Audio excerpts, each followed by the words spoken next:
안녕하세요. 취업 마스터입니다. 현대차 생산직 화상 면접 준비 방법에 대해서 오늘 좀 알아보려고 하는데요. 아마 이번에 현대차 생산직 지원하신 분들 중에 화상 면접 경험이 있는 분들이 많지 않으실 거라고 예상을 하고 있습니다. 따라서 화상 면접에 대해서 굉장히 생소해 하실 수 있으실 것 같은데, 그래서 준비 방법에 대해서 좀 말씀을 드리려고 합니다. 자, 화상 면접에 대한 접속 방법은 일반적으로 PC나 노트북, 태블릿, 스마트폰 등이 있는데요.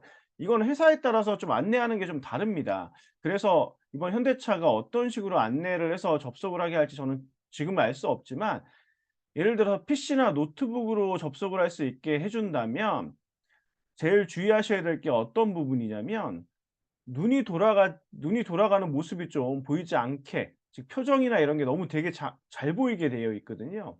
그래서 그런 부분 좀 조심하셔야 되고요. 저는 태블릿은 조작하는 게 조금 화상 면접 때 어렵기 때문에 태블릿을 사용하지 않으시는 걸 일단 좀 권해 드리고 싶고요. 그리고 스마트폰을 만약에 사용하시게 안내가 나갈지는 잘 모르겠습니다만, 스마트폰을 사용하게 나가실 때는 가장 주의하셔야 될 게 뭐냐면, 중간에 전화가 올 수 있단 말이에요. 그러면 그때 당황하지 마시고 꼭 그 면접관에게 얘기하신 다음에 전화 오신 걸 잠깐 끊고 이어서 면접을 하실 수 있도록 하시는 게 제일 중요하다고 할 수 있고요. 그래서 PC나 노트북, 태블릿, 스마트폰 중에 사실 좋은 건 PC나 노트북을 이용해서 접속하실 수 있는 게 가장 안정적이라고 일단 볼 수 있고요. 다만 인제 이때 상반신이 나오게 안내가 가느냐 아니면 전신이 나오게 안내가 갔냐에 따라서 쪼금 달라질 수 있습니다만, 그 부분에 대해서는 인제 안내에 따라서 하시면 되고요. 그래도 만약에 여기에 대한 어떤 제약이나 이런 게 없다 그러면 저는 태블릿이나 스마트폰보다는 PC나 노트북으로 좀 하시길 바라고요. 혹여나 만약에 스마트폰으로 접속이 가능한 상황이어서 '난 스마트폰을 선택하시겠다.'라고 한다면, 꼭 스마트폰 거치대에 스마트폰을 잘 거치하신 다음에 흔들림 없이 안정적인 상태에서 면접을 보실 수 있도록 하셔야 된다는 거 꼭 기억해 주셔야 됩니다. 절대 손으로 들고 면접 보시면 안 됩니다. 그거 기억해 주셨으면 좋겠고요. 두 번째는 와이파이로 접속 절대 하시면 안 됩니다. 왜 제가 와이파이로 접속을 절대 하지 말라고 하냐면, 와이파이는 중간에 잘 끊기는 경우들이 너무 많아요. 제가 화상 면접을 굉장히 자주 면접관을 했고요, 코로나 시기 동안. 그리고 지난주에 지난주가 아니죠. 이번 주, 아직 일요일이니까 이번 주였겠네요. 네. 제가 화상 면접 면접관으로 또 참여하고 왔었는데요. 와이파이로 접속하면 잘 튕기거나 음성이 중간중간에 끊기는 경우도 굉장히 많습니다. 따라서 제가 PC나 노트북으로 꼭 접속하라고 말씀드리는 이유 중에 하나는, PC나 노트북으로 이용하실 때도 와이파이로는 접속하지 마시고요. 랜선으로 꼭 꽂아 갖고 안정적으로 이용하실 수 있도록 하시는 게 제일 좋고요. 혹여나 뭐 스마트폰을 이용해야 되는 상황이라면 와이파이로 하시지 마시고 그냥 데이터로 하시는 게 훨씬 더 안정적이라는 거 꼭 기억해 주셨으면 좋겠습니다. 세 번째는, 보통은 인제 링크가 사전에 제공이 됩니다. "그 링크로 들어와라." 그래서 아마 현대차 같은 경우는 사전에 테스트도 해볼 가능성이 있긴 합니다만, 만약에 그런 게 없다 하신다면 안내받은 링크에 좀 미리 접속을 해 보셔서 링크에 문제가 있는지 없는지 잘 확인해 보셔야 됩니다. 링크라는 게 전달될 때 쪼금만 잘못되면 연결이 안 되는 경우들도 사실 있죠. 그래서 그거 반드시 확인해 보시고 문제가 있으면 현대차 측에 연락하셔서 조치를 받으셔야 된다는 거 꼭 기억하셔야 될 것 같고요. 사전에 그 링크에 해 보시는 것뿐 아니라 사전에 화면이나 음성 등 시스템을 꼭 체크해 보셨으면 좋겠습니다. 물론 그 현대차 자체적인 어떤 그 시스템을 사용한다면 미리 이거 체크해 보기는 어려울 수도 있지만, 만약에 줌 같은 걸 사용해서 면접이 진행된다고 하신다면 줌이나 이런 것 줌 같은 거는 미리 여러분들이 다운로드 받아서 경험해 보실 수 있잖아요. 그렇게 들어가서 화면이나 음성 등 시스템을 좀 체크해서 안정적으로 되는지 확인해 보셔야 된다라는 거 꼭 기억하셨으면 좋겠고요. 아마 현대차에서 사전에 이거 하지 않을까라고 생각은 하고 있습니다만, 노파심에 말씀드리는 겁니다. 자, 다섯 번째. 카메라는 꼭 정면을 응시하시고 눈동자를 굴리지 않으셔야 되는데요. 이게 정면을 응시하라는 게 뭐냐면, PC나 노트북 같은 경우에 거기 붙어 있는 카메라 있잖아요. 그걸 응시하시라는 겁니다. 그거보다 밑에 여러분들은 일반적으로 인제 영상이 나오는 화면을 주시하시게 된다면 약간 각도가 이상해져요. 그래서 가급적이면 사람을 본다기보다는 아니면 사람을 본다기보다는 그 카메라를 응시하시는 게 좋고요. 만약에 그게 너무 어색해서 '나는 화면을 보고 싶다.'라고 생각하신다면 약간 각도를 높여 주셔야 됩니다. 그래 갖고 그 상황에서 안정적으로 내 정면 모습이 나올 수 있게 맞춰 주시 각도를 높이든 낮추든 해서 좀 맞춰 주시는 게 필요하시고요. 화상 면접이 대면 면접하고 다른 것 중에 하나가 뭐냐면 대면 면접 때는 면접관하고 계속 아이 컨택을 지속적으로 안 하시고 잠깐씩은 떨어져 있을 수 있는 시간이 있는데 화상 면접은 계속 그 영상으로 나가고 있기 때문에 내 모습이 눈을 잠시도 뗄 수 없다라는 게 굉장히 힘든 이유이기도 하거든요. 그리고 특히 뭐 대답 같은 거 하실 때 눈동자가 막 우쭈 뭐 왼쪽으로 올라가거나 막 눈동자가 굴러가거나 하면 이런 게 너무 잘 보여요. 그래서 이 부분에 있어서 굉장히 주의하셔야 된다는 거 꼭 기억해 주셨으면 좋겠습니다. 자, 여섯 번째는 목소리를 좀 크게 내셔야 된다라는 건데요. 아무래도 화상 면접의 특성상 음성이 전달이 돼야 되잖아요. 근데 대면이라면 당연히 전달이 좀 더 똑바로 될 수 있지만 화상은 변수가 있기 때문에 목소리 좀 크게 내시려고 하셨으면 좋겠고요. 배경과 주변 소음에 좀 신경을 쓰셨으면 좋겠는데요. 이 얘기가 뭐냐면 제가 화상 면접을 하다 보면 그 뒤에 배경이 적나라하게 드러나시는 경우들이 너무 많아요. 근데 뒤에 배경이 그냥 뭐 벽이거나 뭐 이러면 별 문제가 안 되는데 제가 봤던 것 중에 굉장히 그 안타까웠던 어떤 사례들은 어떤 게 있었냐면요. 그 뭐 자취를 하는 아마 대학생이었겠죠. 그러니까 자취를 하는 하는 것 같았는데 뒤에 인제 침대가 있고 이불에 사람이 빠져나온 모습 그대로 이렇게 모양이 있는 거예요. 뭐 그런 거나 아니면 인제 뒤에 행거가 있는데 행거에 옷들이 막 제대로 정리되어 있지 않고 막 쌓여 있는 뭐 이런 모습들이 배경으로 나오는 걸 제가 꽤 많이 목격했거든요. 이러면 면접관 입장에서는 굉장히 좋지 않은 생각을 할 수밖에 없습니다. '면접에 대해서 이 사람이 생각하는 태도가 이거밖에 안 되나?' 이런 오해를 하실 수 있기 때문에 배경은 여러분 가상 배경을 설치할 수 있는 상황이면 가상 배경 설치를 통해서 물론 가상 배경 예를 들어 줌을 예로 든다면 가상 배경 줌에서 제공해 주는 게 별로 좋지 않습니다. 그런 거 쓰시지 마시고요. 이미지 같은 거 하나 깔끔한 거 구해서 가상 배경으로 쓰셨으면 좋겠고요. 주변 소음이 나지 않는 곳에서 하시는 게 되게 중요한데요, 화상 면접은. 특히 집에서 개나 고양이 같은 거 키우시는 분들 계시면 저는 실제 제가 면접관을 할 때 면접자 옆에서 개 소리가 나오거나 고양이 야옹야옹 소리 같은 거 들리는 거 너무 많이 목격했습니다. 하다못해 어떤 경우도 있었냐면 반지하쯤에서 사시는 것처럼 보였는데 배경상. 근데 뒤에 거기에 아마 도로와 인접해 있었나 봐요. 그래서 오토바이가 붕 하고 막 이렇게 지나가는 소리 이런 것들 되게 많이 나오면 면접 볼 때 굉장히 신경 쓰이거든요, 면접관 입장에서도. 그래서 주변 소음에 영향을 받지 않는 조용한 장소에 가서 여러분 좀 면접에 임하셨으면 좋겠다.'라는 얘기를 꼭 해 드리고 싶고요. 여덟 번째 옷차림에 좀 신경을 쓰셨으면 좋겠는데요. 이번에 현대차에서 옷차림을 어떻게 하라고 안내가 나가는지는 전 잘 모르겠습니다만 보통 "자유복장으로 해도 된다."라고 안내가 나간다 하더라도 여러분 가급적이면 저는 정장 입으시는 거 권해 드리고요. 그렇다고 풀 정장 갖추시라는 얘기는 아니고요. 세미 정장 수준으로 갖추시길 권해 드리고 그게 아니라면 최소한 카라가 있는 단정한 뭐 남방이나 뭐 이런 것처럼 좀 단정한 옷차림을 하시기를 좀 권해 드리고 싶습니다. 옷차림을 자유복장이라고 하더라도 뭐 라운드 티셔츠나 뭐 이런 거 입고 오시면 면접관들이 보통 연령대가 쪼금 더 있는 편이라서 그런 거에 대해서 되게 거슬려 하세요 생각보다. 그러기 때문에 그걸 갖고 평가를 안 하시려고 최대한 노력하시겠지만 같은 값이면 갖춰 입은 사람이 더 좋은 평가를 받을 가능성도 있어요. 그래서 옷차림도 꼭 신경 쓰셨으면 좋겠고요.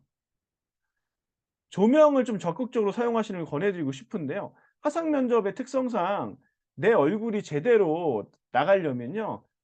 뭐 카메라 화소도 당연히 어느 정도 중요하지만 조명을 써서 되게 밝게 얼굴이 나가는 게 되게 중요합니다. 왜 이게 중요하냐면 특히 약간 어두운 곳에서 여러분이 화상 면접에 임하시면 사람 얼굴 자체에 음영이 되게 많이 드리워져요. 그래서 굉장히 사람이 어두워 보이고 사람이 뭔가 칙칙해 보입니다. 근데 조명을 켜서 좀 밝게 만들면 사람이 좀 더 인상이 밝아 보이잖아요. 자, 누구나 이건 동일하게 생각하는 거지만 조직 생활을 할 때 있어서 칙칙하고 우물해 보이는 사람과 밝아 보이는 사람 중에 누굴 더 선호하겠죠? 당연히 밝아 보이는 사람을 선호할 수밖에 없습니다. 따라서 조명 적극적으로 사용하시길 권해 드리고요. 커닝페이퍼 붙여 놓지 않으셨으면 좋겠습니다. 실제 제가 화상 면접을 하다 보면 노트북 같은 거나 PC를 이용하시는 분들 중에 아마 화면에 띄워 놓으셨겠죠. 그래서 눈이 좌우로 계속 왔다 갔다 하면서 그 말을 하시는 분들이 계세요. 이거 면접관들 다 눈에 보입니다. 따라서 절대 커닝페이퍼 붙여 놓지 마시고 최대한 열심히 연습하셔서 숙지하실 수 있도록 하셨으면 좋겠다라는 거 꼭 기억해 주셨으면 좋겠고요. 자, 여러분이 만약에 현대차의 생산직 즉 이번에 모빌리티 기술 인력을 채용하고자 하는 채용 담당자고 면접관이라면 어떤 사람을 여러분 입장에서는 채용하고 싶을까요? 당연히 조직에 적합하고 조직 내에서 해당 업무를 잘 수행해서 성과를 내는 데 기여할 수 있는 사람을 원할 거란 말이에요. 이런 사람의 특징은 성실함과 당연히 책임감을 갖춘 사람이고요. 당연히 꼼꼼해야 되겠죠? 그리고 문제의식을 갖고 뭔가 개선하려고 노력하거나 의사소통을 원활하게 잘하고 대인관계를 잘해서 협업이 잘 될 수 있고 그다음에 회사에 대한 어떤 로열티 그다음에 조직에 대한 좀 순응을 할 수 있는 사람을 기업 입장에서는 당연히 좋아할 수밖에 없단 말이에요. 그래서 이런 모습을 갖춘 사람처럼 좀 비춰질 수 있도록 하셔야 되겠죠. 그 외에 당연히 기술적인 부분에는 당연히 이거는 기본으로 갖춰야 되는 부분인 거고요. 자, 그래서 예상할 수 있는 질문들 가장 기본적으로 많이 나오는 질문들을 제가 좀 정리를 한번 해 드리자면 당연히 회사에 대한 지원 동기를 물을 수 있죠. 현대차에 왜 지원했는지 물을 수 있고요. 두 번째는 직무 지원 동기, 왜 생산직에 지원했는지 그리고 이번에 모빌리티 기술 인력이라고 나갔기 때문에 모빌리티 기술 인력에 지원한 동기가 무엇인지 당연히 이거 물어볼 수 있습니다. 그리고 입사 후 포부나 입사 후 계획 뭐 이런 거 물어볼 수 있죠. 그러면 여기서 뭐 직접 생산을 희망하시는지 간접 생산을 희망하시는지 거기에 따라서 또 얘기가 좀 달라질 수 있겠죠. 그리고 모빌리티 기술 인력에 적합한 이유가 뭐냐 즉 기술 인력으로서 업무를 잘 수행할 수 있는 이유가 뭐냐를 묻는 겁니다 이거는. 그러면 기술적인 부분에 대한 내 강점, 경력, 경험 이런 걸 어필해 주시고 그 외에 또 어떤 의사소통이나 대인관계 관련된 내용들을 얘기해 주시면 될 것 같고요. 업무상 강점과 약점 역시 물어볼 수 있죠. 자기소개서 상에도 있었죠, 이거. 그다음에 성격의 장점과 단점도 물어볼 수 있고요. 당연히 회사에 대해서 얼마나 알고 있는지, 그다음에 회사의 인재상과 어느 점이 부합하는지, 이력서와 또 자기소개서 기반의 질문도 할 수 있습니다. 그래서 여러분이 이력서에 기재한 내용, 자기소개서에 기재한 내용은 반드시 숙지가 되어 있으셔야 됩니다. 특히 이력서에는 자격증과 경력사항이 들어가 있었잖아요. 그래서 여러분이 취득했다고 적은 자격증과 관련된 질문들, 여러분의 경력과 관련된 질문들, 자기소개서에 작성하신 거와 관련된 어떤 꼬리 질문들 이런 것들에 대해서는 답변을 잘하실 수 있게 반드시 준비하셔야 된다는 거 꼭 기억해 주셨으면 좋겠고요. 당연히 처음에 지원 동기보다 자기소개를 시킬 가능성이 많죠. 그래서 "자기소개 해 보세요." 당연히 자기소개 처음 자기소개는 당연히 준비하셔야 되고요.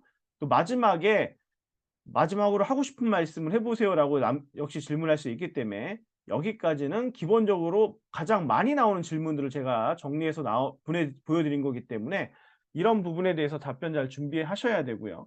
그리고 당연히 현대차는 조직 생활을 하는 곳인 만큼 당연히 직장 내에서 어떤 사람들 간의 의견 차이나 갈등 관계가 발생했을 때 어떻게 대처할 수 있는지에 대한 질문이라든가 아니면 현대차 노조가 당연히 좀 세기 때문에 노조에 대해서 어떤 생각을 갖고 있는지 등 이런 것들도 뭐 물어보실 수도 있을 것 같습니다.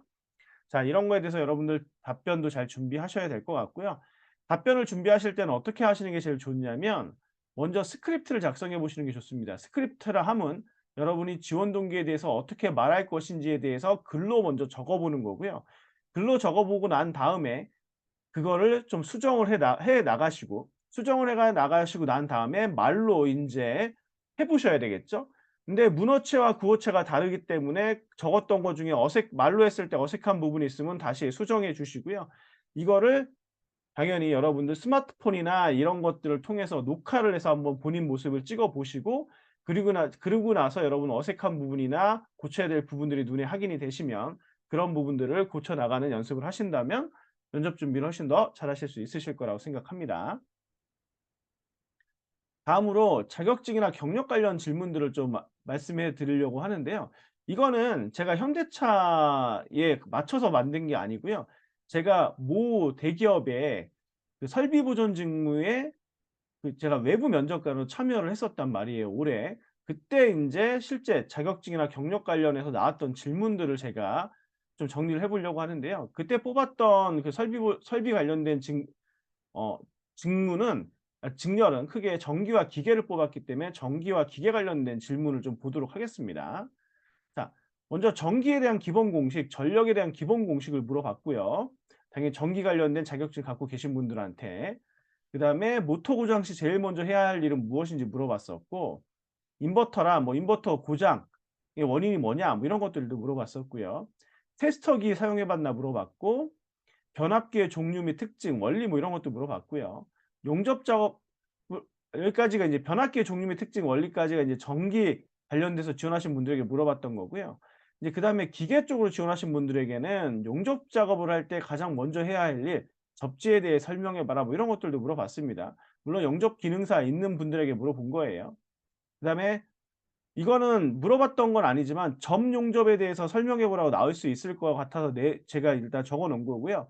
자동차 쪽에서는 점 용접을 많이 하는 걸로 알고 있어서 여기에 대해서 용접 관련된 기능사 자격증을 적으신 분들은 준비하셔야 될 것 같아서 얘기해 놨고요. 특수 용접의 종류, 그다음에 본인이 어떤 수준인지 뭐 이런 것들도 물어봤고요. 전압과 용접의 관계, 전류와 용접의 관계도 물어봤습니다. 특히 전압이 올라갔을 때 모재가 어떻게 되는지, 전류가 강해졌을 때 모재가 어떻게 되는지 뭐 이런 것들도 물어봤었고요. 그다음에 유압과 공압에 대해서 설명해 보라고도 얘기했었고, 그다음에 기계 설비 정비에서 가장 중요한 게 무엇인지도 물어봤었고, 기본 공차에 대해서 설명해 보라고도 얘기를 했었습니다. 그리고 실제 어떤 뭐 경력이 있는 분들에게는 그 경력과 관련해서 조금 더 심화된 질문들도 했었어요. 그래서 이런 것들도 여러분들이 자격증과 경력과 관련해서 기본적으로 물어볼 수 있는 질문들이 있잖아요. 그런 것들도 잘 한번 정리해서 답변을 준비하셨으면 좋겠고요. 자, 제가 그때 면접에 참여했을 때 가장 별로였다고 생각하는 답변들을 통해서 여러분 "이렇게 답변하지 마셨으면 좋겠다."라는 내용들을 좀 정리해 드리고 싶어서 요거 좀 말씀드리자면요. 자, "인간관계에서 불화가 한 번도 없었다."라는 대답을 하셨던 분이 계셨는데, 자, 사람이 살면서 불화가 한 번도 없을 수는 없죠. 이거는 거짓이라고 밖에 얘기할 수 없고요. 뭔가 회피한다고 밖에 면접관 입장에서 생각할 수가 없습니다. 그래서 이런 류의 답변하지 마셨으면 좋겠고요. 전 회사 즉 경력을 가졌던 분에게 "왜 전 회사를 그만뒀냐?" 뭐 이런 질문을 했을 때 전 회사에서 성장 가능성에 대해 허망함을 느꼈다라고 대답을 하신 분이 있는데요. 그렇다면 우리 회사에 들어와서도 허망함을 느낄 가능성이 전혀 없진 않죠. 이런 류의 답변, 전 회사를 까는 듯한 발언 이런 거 절대 하시면 안 됩니다. 그리고 "건강 문제로 퇴사했다?" 회사 입장에서는 굉장히 위험할 수 있죠. 그래서 "건강 문제로 퇴사했다." 이런 거 얘기하시면 안 돼요. 다음으로 뭐 직장 생활할 때 제일 힘들었던 게 뭐냐고 물어봤더니 "의견이 안 맞는 것이 힘들었다." 우리 회사에 들어와서도 의견이 안 맞으면 힘들어할 수 있는 거잖아요. 이런 사람 안 뽑습니다, 여러분. 이런 거 절대 얘기하시면 안 되는 거고요. 고등학교 때 결석 일수에 대한 질문을 받은 사람이 있어요. 결석 일수가 쪼금 많다고 한 경우에 인제 질문을 했는데, 이때 답변이 핑계로 들릴 때 굉장히 면접관들 싫어하시거든요. 그래서 솔직하게 얘기하시는 게 좋습니다. 다만 솔직하게 얘기하고 나서 거기에 대해서 내가 메이크업을 할 수 있는, 즉 보완할 수 있는 답변까지 연결해서 얘기하시면 됩니다. 6 번은 여가 시간 활용에 대한 뻔한 답변인데요. 그 이 제가 여기 이 기업에 갔을 때 여가 시간에 대해서 나오는 답변이 지원자들이 모두 3 가지 범주에서 벗어나지 않았거든요. 자, 이거는 분명히 사전에 회사에 대한 어떤 그 얘기를 듣고 준비한 답변밖에 안 돼요. 이렇게 너무 뻔한 답변하지 마시고요. 여러분들이 실제 여가 시간을 어떻게 활용하는지를 잘 얘기해 주시면 되고요. 이때 중요한 건 여가 시간 활용에 대해서 얘기하실 때 이걸 통해서 내가 스트레스도 잘 해소하고, 그다음에 리프레시도 잘 해서 업무에 업무에 투입됐을 때는 최선을 다해서 할 수 있다. 그다음에 업무에 영향을 미칠 만한 여가를 내가 갖고 있진 않다. 즉 예를 들어 이런 겁니다. 회사 입장에서 되게 싫어하는 여가를 제가 몇 가지 말씀드리자면 부상의 위험이 매우 너무 큰 그런 것들 별로 안 좋아합니다. 예를 들어 암벽 등반이라든가 뭐 이런 것들 잘못하면 크게 다칠 수 있잖아요. 이런 것들 별로 안 좋아하니까 이런 것들 좀 피해 주시면 좋고요. 술을 뭐 여가 시간에 주로 술을 마신다. 당연히 이거는 건강에도 안 좋고 회사 출퇴근 즉 관련된 부분하고도 굉장히 그 영향이 있기 때문에 이런 것들은 좀 피해 주셨으면 좋겠습니다. 그리고 5 번에 대해서 그럼 고등학교 때 결석 일수에 대한 질문에 대한 답변이 핑계로 들릴 때 제가 안 좋다고 했기 때문에 그럼 어떤 대답을 해야 되냐 고민하시는 분들이 있으실 수도 있을 것 같아서 제가 답변을 한 가지 예를 드리자면요. 어떤 거냐면요. 그냥 솔직히 그때는 만약에 결석 일수가 좀 있으셨다면 "그때는 내가 진로에 대한 고민이 너무 많아서 방황을 했었다."라는 얘기를 하시는 게 차라리 나을 수도 있습니다. 하지만 그 뒤로 내가 진로에 대해서 명확하게 방향성을 잡고 나서는 열심히 준비해서 이렇게 자격증도 취득하고 경력도 쌓아왔다라는 형태로 가면 됩니다. 그래서 지금은 제가 지원한 이 분야에 대한 확신을 잘 갖고 있다라는 형태로 가신다면 제일 무난할 수 있다라는 얘기를 드릴 수 있을 것 같습니다. 자, 지금까지 해서 제가 현대차 화상 면접 준비 방법에 대해서 설명해 드렸고요. 이 영상이 현대차 생산직 채용 합격을 희망하는 모든 분들에게 도움이 되었길 바라고 구독, 좋아요 꼭 좀 눌러 주시고요. 댓글도 많이 달아 주신다면 영상 제작에 힘이 될 것 같습니다. 자, 지금까지 영상 잘 시청해 주셔서 감사드립니다.